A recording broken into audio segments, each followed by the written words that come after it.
তো সফলতার জন্য অবভিয়াসলি ধৈর্য থাকাটা প্রয়োজন। আপনি ধৈর্য ধরতে জানেন না, আপনি যখন বিপদে পড়ে যান কিংবা মানুষ আপনাকে নিয়ে সমালোচনা করে বা আপনার নামে মিথ্যা অপবাদ দিয়ে দেয় কিংবা আপনি অসুস্থ হয়ে পড়েন, ঠিক সেই মুহূর্তগুলোতে আপনি আল্লাহ সুবহানাহু ওয়া তাআলার উপরে আস্থা ও বিশ্বাস রাখতে পারেন না, তাওয়াক্কুল রাখতে পারেন না। কিংবা আপনার যখন অনেক বড় বিপদ চলে আসে, আপনি মানুষের কাছে হাত পাততে বাধ্য হন। একবারও চিন্তা করেন না যে আল্লাহ সুবহানাহু ওয়া তাআলার উপরে পরিপূর্ণ তাওয়াক্কুল রেখে আপনি যদি ধৈর্য ধরতে পারেন যে আল্লাহ সুবহানাহু ওয়া তাআলা আপনাকে কী পুরস্কার দিবেন, আপনাকে কী উপহার দিবেন, সেটা আপনার কল্পনার বাহিরে। আসুন আমরা পবিত্র কোরআন সুন্নাহ থেকে এই বিষয়ে কিছু কথা শুনি। আল্লাহ সুবহানাহু ওয়া তাআলা পবিত্র কালামে হাকিমে ধৈর্যশীল বান্দাদের উপহার নিয়ে কথা বলেছেন যে তিনি যারা ধৈর্য ধারণ করতে পারবে তাদের বিপদ আপদে আল্লাহ সুবহানাহু ওয়া তাআলা তাদেরকে কী উপহার দিবেন, এই বিষয়ে নিয়ে আল্লাহ সুবহানাহু ওয়া তাআলা পবিত্র কালামে হাকিমে আমাদেরকে মেসেজ দিয়েছেন। তো আল্লাহ সুবহানাহু ওয়া তাআলা পবিত্র কালামে হাকিমের মধ্যে জানিয়ে দিয়েছেন, ইন্নাল্লাহা মা'আস সাবিরিন, নিশ্চয়ই আল্লাহ সুবহানাহু ওয়া তাআলা ধৈর্যশীল বান্দাদের সাথেই আছেন। আবার অন্য জায়গায় আল্লাহ সুবহানাহু ওয়া তাআলা বলতেছেন, ইন্নাল্লাহা ইউহিব্বুস সাবিরিন, নিশ্চয়ই আল্লাহ সুবহানাহু ওয়া তাআলা ধৈর্যশীল বান্দাদেরকে পছন্দ করেন।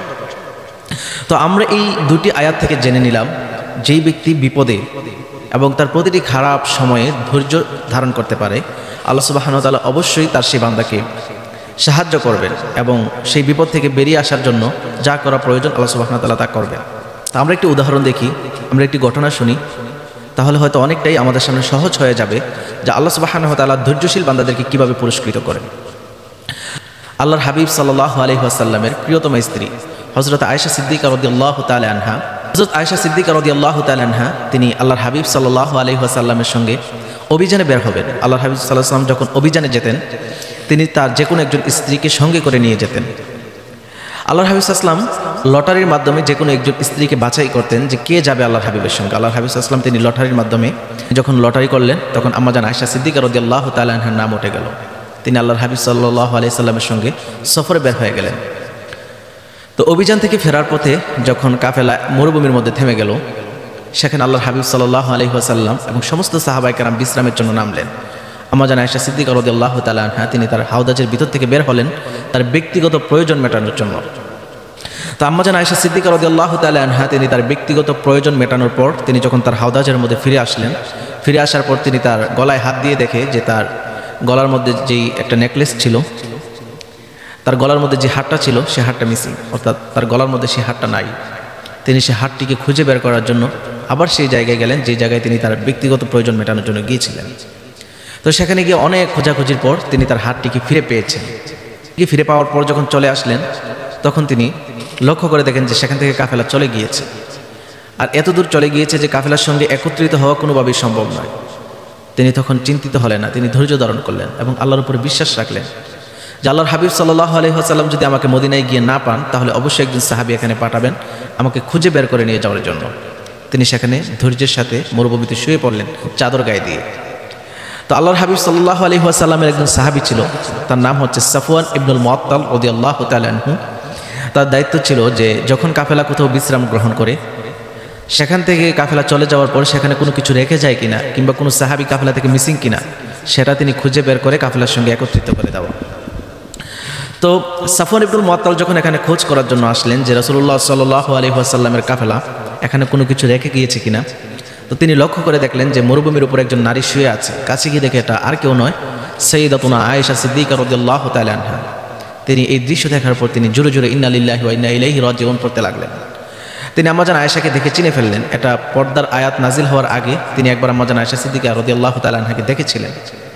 তো আম্মা জান আয়েশা সিদ্দিকা রাদিয়াল্লাহু তাআলা আনহা তখন পর্দা করছিলেন যেন তাকে কেউ না দেখে বা তার চেহারা যেন পরপুরুষ না দেখে। তো এখান থেকে আমরা পর্দার শিক্ষা নিতে পারি।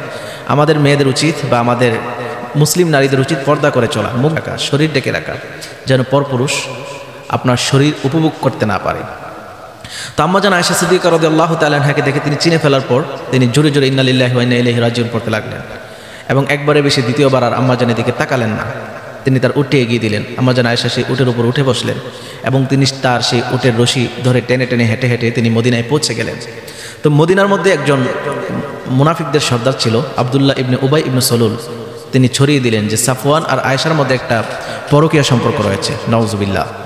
এরকম একটি গুজব ছড়িয়ে দিলেন মা আয়েশার নামে এবং বলেছেন যে সারা রাত্র তারা মরুভূমিতে রাত কাটিয়েছে একসাথে। আর দিনের বেলায় তারা মরুভূমি থেকে ফিরে এসেছে। এইভাবে যখন চারদিকে কথা ছড়িয়ে দিল, কিছু মুসলমানও সেই কথা বিশ্বাস করে নিল। এই কথা চলে আসলো প্রিয় নবী হযরত মুহাম্মদ রাসূলুল্লাহ সাল্লাল্লাহু আলাইহি ওয়াসাল্লামের কানে। তিনি অনেকটা কষ্ট পেলেন, হৃদয়ে আঘাত পেলেন যে আমার আয়েশার নামে এইরকম কথা ছড়িয়ে দেওয়া হয়েছে। তিনি আয়েশার ঘরে যান, খাওয়া দাওয়া করেন, কথা বলেন, কিন্তু আগের মতো মা আয়েশার প্রতি তার যেই ভালোবাসার বহিঃপ্রকাশ ছিল সেই ভালোবাসার বহিঃপ্রকাশটা আর আসছে না। মা আয়েশা রাসূল করিম সাল্লাল্লাহু আলাইহি সাল্লাম থেকে আগের মতো সেই ভালোবাসার বহিঃপ্রকাশ না দেখে তিনি মানসিকভাবে অসুস্থ হয়ে পড়লেন। তো তিনি সিদ্ধান্ত নিলেন যে কিছুদিনের জন্য প্রিয় নবী হযরত মুহাম্মদ সাল্লাল্লাহু আলাইহি ওয়াসাল্লাম থেকে সেপারেট হবেন। তিনি রাসূল করিম সাল্লাল্লাহু আলাইহি সাল্লাম থেকে অনুমতি চাইলেন যে আমাকে অনুমতি দিয়ে দেন, আমি আমার বাবা সাইয়েদনা আবু বকর সিদ্দিক রাদিয়াল্লাহু তাআলা আনহুর বাড়িতে চলে যাই, কিছুদিন সেখানে থাকি, তারপর আপনি আবার আমাকে নিয়ে আসবেন সুস্থ হওয়ার পর। তো রাসূল করিম সাল্লাল্লাহু আলাইহি সাল্লাম এই বিষয়টা নিয়ে তদন্ত শুরু করলেন যে আসলে আয়েশার কাহিনী কি হয়েছে, আয়েশা কি আসলে অপরাধী কিনা। তিনি এটা নিয়ে তদন্ত শুরু করলেন, সাহাবায়ে কেরামদেরকে জিজ্ঞেস করতেছেন। অতঃপর সাইয়েদনা আলী রাদিয়াল্লাহু তাআলা আনহুকে জিজ্ঞেস করার পর তিনি বললেন যে ইয়া রাসূলুল্লাহ, আপনি চিন্তা করেন না, আপনার উপর অবশ্যই আল্লাহ সুবহানাহু ওয়া তাআলার পক্ষ থেকে ওহী নাজিল হবে। আপনাকে জানিয়ে দেওয়া হবে যে হযরত আয়েশা সিদ্দিকা রাদিয়াল্লাহু তাআলা আনহা তিনি পবিত্রা কিনা, এটা আপনাকে জানিয়ে দেওয়া হবে। আল্লাহর হাবিব সাল্লাল্লাহু আলাইহি সাল্লাম তিনি ধৈর্য ধারণ করতে শুরু করলেন। সেদিক দিয়ে এই কথা আবার চলে গেল মা আয়েশা সিদ্দিকা রাদিয়াল্লাহু তাআলা আনহার কানে। তিনি অঝোর দ্বারায় কান্না করতেছেন, আল্লাহর কাছে সাহায্য চাচ্ছেন। যখন রাসূল তাকে জিজ্ঞেস করলেন যে আয়েশা তুমি কি এটা করেছো, আয়েশা বললেন আমি যে আমার নিজেকে নির্দোষ প্রমাণ করব ওই রকম কোনো শক্তি আমার নাই। আমি যদি পবিত্র হয়ে থাকি, আমি যদি নির্দোষ হয়ে থাকি, তাহলে আমার আল্লাহ সুবহানাহু ওয়া তাআলা তিনি আমাকে নির্দোষ প্রমাণ করবেন। অর্থাৎ আমি পরিপূর্ণ তাওয়াক্কুল এবং আস্থা ও বিশ্বাস রাখি আমার আল্লাহর উপর। আমি যদি সত্যি নির্দোষ হয়ে থাকি তাহলে তিনি আমাকে পবিত্র এটা প্রমাণ করবেন। আমি আমার নিজের চরিত্রকে পবিত্র রেখেছি, আমি পবিত্রা, আমি তাহেরা, আমি তৈয়বা, এটা আমার আল্লাহ প্রমাণ করে দিবেন। অতঃপর রাসূল কারীম সাল্লাল্লাহু আলাইহি সাল্লামের উপর ওহী নাজিল হয়ে গেল, ইন্নাল্লাযীনা জাউ বিল ইফকি উসবাতুম মিনকুম, নিশ্চয়ই যারা এই মিথ্যা অপবাদ রটিয়েছে তারা তোমাদের মধ্য থেকেই একটি দল। রাসূল কারীম সাল্লাল্লাহু আলাইহি সাল্লাম খুশি হয়ে গেলেন এবং মা আয়েশা সিদ্দিকা রাদিয়াল্লাহু তাআলা আনহাকে জড়িয়ে ধরে বললেন, আয়েশা তোমার চরিত্র সম্পর্কে স্বয়ং আল্লাহ সুবহানাহু ওয়া তাআলা নিজেই সার্টিফিকেট দিয়ে দিয়েছেন, তুমি তাহেরা, তুমি তৈয়বা। তো এই ঘটনাটি বলার উদ্দেশ্য হচ্ছে ধৈর্য ধারণ করা, যত বড় বিপদ আসুক না কেন আল্লাহ সুবহানাহু ওয়া তাআলার উপরে পরিপূর্ণ আস্থা, বিশ্বাস, তাওয়াক্কুল রাখা। আমরা যদি আমাদের প্রত্যেকটা বিপদে, প্রত্যেকটা আপদে, আমরা যদি আমাদের প্রত্যেকটা খারাপ মুহূর্তে আল্লাহ সুবহানাহু ওয়া তাআলার উপরে তাওয়াক্কুল রাখতে পারি, তাহলে অবশ্যই আল্লাহ সুবহানাহু ওয়া তাআলা আমাদেরকে সাহায্য করবেন। আপনারা দেখুন সাইয়েদনা ইব্রাহিম আলাইহিস সালাতু ওয়াস সালামের কাহিনী আপনারা পড়ুন, জানুন। সাইয়েদনা ইব্রাহিম আলাইহিস সালাতু ওয়াস সালাম তিনি তার জীবনের প্রতিটা ক্ষেত্রে ধৈর্যের পরীক্ষা দিয়েছেন। তাকে যখন আগুনে নিক্ষেপ করা হবে, জিবরাইল তাকে প্রশ্ন করেছিলেন যে আপনি আমার কাছে কি সাহায্য চাইবেন, যদি আপনি আমার কাছে সাহায্য চান তাহলে আমি আপনাকে এখান থেকে বাঁচাতে পারি। তিনি বললেন যে জি, আল্লাহর জন্য তাওহীদের দাওয়াত দিচ্ছি, সেই আল্লাহ আমাকে এই আগুন থেকে রক্ষা করবে। অর্থাৎ তার আস্থা ছিল আল্লাহ সুবহানাহু ওয়া তাআলার উপরে, তার তাওয়াক্কুল ছিল আল্লাহ সুবহানাহু ওয়া তাআলার উপরে যে আল্লাহ আমাকে এখান থেকে রক্ষা করবেন। আগুনে তাকে ফেলে দিবে, ঠিক সেই মুহূর্তেও সে ধৈর্যের সাথে আল্লাহর উপরে তাওয়াক্কুল রেখেছেন। সুবহানাল্লাহ। সাইয়েদনা ইব্রাহিম আলাইহিস সালাতু ওয়াস সালামকে যখন আগুনে নিক্ষেপ করবে, ঠিক সেই মুহূর্তে তিনি ভয় না পেয়ে আল্লাহর উপরে তাওয়াক্কুল রেখে তিনি ধৈর্য ধারণ করেছেন। অর্থাৎ যেখানে আমাকে বাঁচানোর কেউ নাই সেখানে আমার রব আমাকে বাঁচাতে পারে, যেখানে আমাকে সাহায্য করার কেউ নাই সেখানে আমার রবের দরবার থেকে আমার জন্য সাহায্য আসতে পারে। অর্থাৎ আমি যত বড় বিপদে থাকি, আমি যত অসুস্থ হই না কেন, দুনিয়ার সব চিকিৎসা শেষ, কোনো চিকিৎসা নাই, সেখানেও আমার রব আমাকে সুস্থ করে দিতে পারে। আমার সহায় হওয়ার মতো আমার কোনো বন্ধু, আমার কোনো বান্ধব আমার পাশে নাই, ঠিক সেই মুহূর্তে আমার আল্লাহ সহায় হয়ে আমার পাশেই থেকে যায়।